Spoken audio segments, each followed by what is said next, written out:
everyone, this is Mastering in Crocker with Sam J Taekwondo. I wanted to take a chance today to do a very quick video to help out those of you who are holding, especially moms and dads, brothers and sisters who maybe aren't as used to it, but also to remind those people who are actually our students how to hold properly. Now, when you're holding the kick pad, alright, so the kick pad here, we'll do first, when you're holding it, if you have one of these, remember, arm goes through, like so, hand on top, knees bent, right? You're holding it like a shield. Keep in mind, the point of holding or giving any targets is twofold. So, there's two reasons why we hold targets. One is to help the person kicking get better at it. So we want to hold it really well so they have a good target. The second reason is so that I learn what it looks like to have this attack coming at me. So remember, whenever we're holding, we're doing it for two reasons. One, to give a good target so the person gets better at it. And two, so we learn what it looks like when the attack comes at us. So I'm going to do the kick shield first with a demonstration, then I'm going to do the paddle with a demonstration. Then I'm going to take a look at some of the stuff we have on the floor for those folks who maybe don't have all that and need to improvise a target. Okay, so those are the two key things that we want to do. So Caden, I'm going to get you to come on over here, please. Alright, so Caden is here with me. Again, with a kick shield, these are for heavier, harder techniques. Remember, it's a shield. I'm using it to protect myself. Now when I'm holding, as I get hit, I want to breathe out, or teeth together, so I tense up my body in order to absorb the impact. Okay, I don't want to hold it off here, because if I hold it off, it'll bend and come down on my leg. I want to keep it in fairly tight. Okay, Caden, here, I want to give him a good target. Arms up, good fighting position. His belt is the height he wants to be kicking at. So let's switch sides, Caden. So from here, so side kick 1 and 2. Notice how I'm holding very strong, and I breathe out. Go. And here, good. Even for Bichigi, again, I can hold it tight to my body. Here, tip it slightly down. So he throws Bichigi, down, down. Excellent. Okay, pause. All right. Now, that's the kick shield.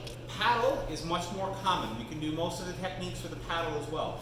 When I'm holding, I want to try to hold it more straight up and down. So that way, when his foot kicks, if he kicks past please, it doesn't hit my arm. When I'm holding out flat, it's a little trickier. I can do it, but I have to be careful because if he hits too far in, I get caught in the fingers here or caught in the top of the hand here. Okay, so ideally it's straight up and down. Body is held to belt height. Head is held to his head height, not my head height. I don't want him kicking way up here. I want him kicking to his own head. So here body, here head. Notice I keep a fighting position too, even when I'm holding. Alright, so again, body and head, and other foot, body, and head. Okay? Now, we can also turn it upside down, hold it in this position. Alright? From this position, my knees are bent. If he's punching in, it comes in against my forearm. Or I tip it slightly, and he can do a drop kick. So up and over, here, up and over. Excellent. Now, I can even use this for side kick in the same way. Alright, but typically for that one, I would turn it slightly sideways in this position, or I would hold it here, lightly against my hip. Okay, if he's kicking, he doesn't want to kick really hard, because again, this is not as thick as a kick shield. Go here, again. Excellent. Now, those are the two main things we use in Taekwondo, the kick shield and the paddle. And as I said at the beginning of the video, the point, alright, is twofold. There's two reasons why I'm holding. One, to give him a good target so he gets better.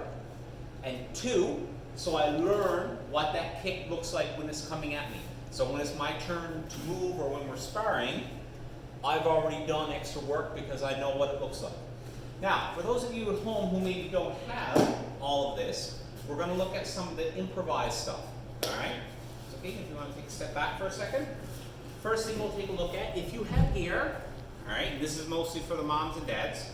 If your child has gear, they have shin guards. Okay? This is one of the better bets for you.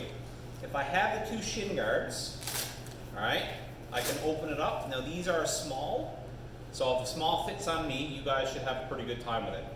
I put it on the inside of my hand, like so. Wrap it around once, so I hold it to my arm.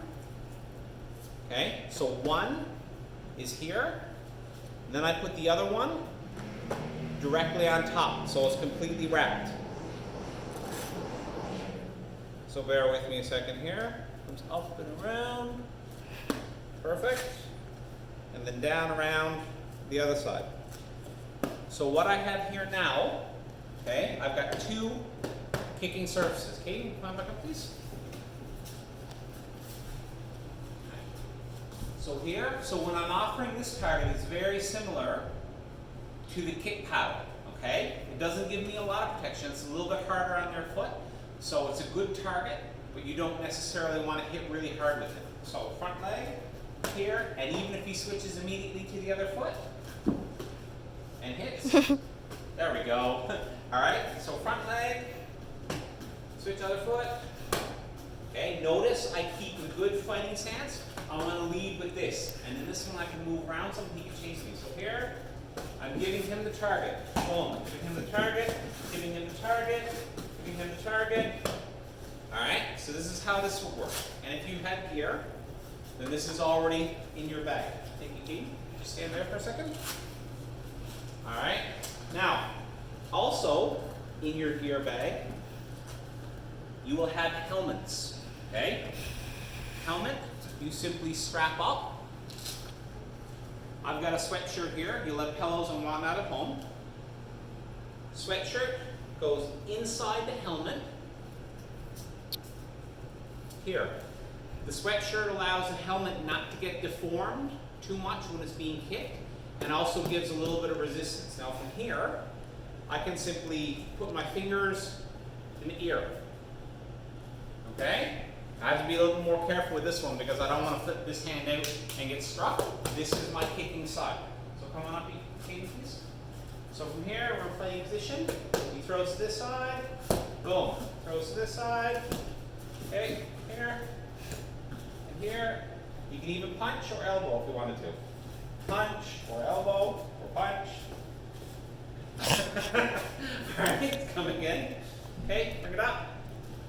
Notice how I'm keeping the other hand here. I'm doing this to give me a little bit of extra support. So if I want to switch over, I can. So I switch over, boom, and up, and switch, and switch. Good. Thank you, Katie. Stand back for a second. So this is another good one. This gives a little bit more resistance even than these. Now, the last one I want to touch on, okay, is the body pad. So here, we roll it over the same way as if we strap the person up. All right, from this position, we're crossing back and forth. 1 and 2. This one in particular, you're going to want to fill with pillows. Okay? It's a little bit more rigid to the outside, but the pillows give it a bit of substance and allows it to absorb more. I don't have any pillows in the dojang because I don't sleep here. We don't have people sleep in the dojang, right? So I'm going to put a kick shield inside. So you have to pretend this is a pillow, okay? Because if I had a kick shield, I would just use a kick shield. So push it in here for extra resistance. Tie it up the same way you'd strap up a person. All right, tie it in. And remember, if you have all this gear, you can be using, especially if you have a sibling that has this gear, you guys can strap it on and you can do body pad drills, you can block with your arms, all right, but keep it fairly light. Remember, we're not aiming to hit hard, we're aiming to be on target. And if you go beating up your sibling and you both have to live in the same house because of the pandemic, well, it's going to make your life a little bit harder. So, now that I've got this spotty pad strapped up here, this is my target surface. Put your arm in where the head would be. Because when my arm comes up here, if the pillows or something heavy is dragging down, it'll catch up where the shoulders are. Okay, come on back please. This one gives me a little bit more resistance. So I'm here with Hayden. I can tip it sideways here, or I can turn it straight up and down. All right, if I wanted to protect it on my arm, I could come in the opposite end and hold it in a little bit tighter. Side kick, cut beach, boom, up the head, side kick, or front kick, back kick, something with the bottom here. Ah, there we go, that was nice, good. Do it again, hold it nice and tight, back kick. Excellent. So, this one is really good. All right, this is probably the best one outside of a kick show. Now, the very last thing, okay, just stay there for a second. The very last thing, for blocking, okay, if you have a pool noodle or any kind of inflatable bat, okay, that's very, very useful. So if I'm here and we're doing a drill where he's trying to block, okay, we're in fighting position, this gives me extra range, right? Plus it's a soft surface, okay, so he's not going to get hurt if he gets hit by it. Okay, so that concludes our video for this part. Remember, 2 reasons why you are holding. All right, 2 full reasons. 1, to give a target. 2, to learn what it looks like when it's coming at you. All right, so as long as you keep that in mind, you can use any number of improvised targets. All right, the point of the targets is to give a target and also to keep you safe because you don't really want to get kicked all over the place. All right, so until next time, out here, that, excellent. See you guys.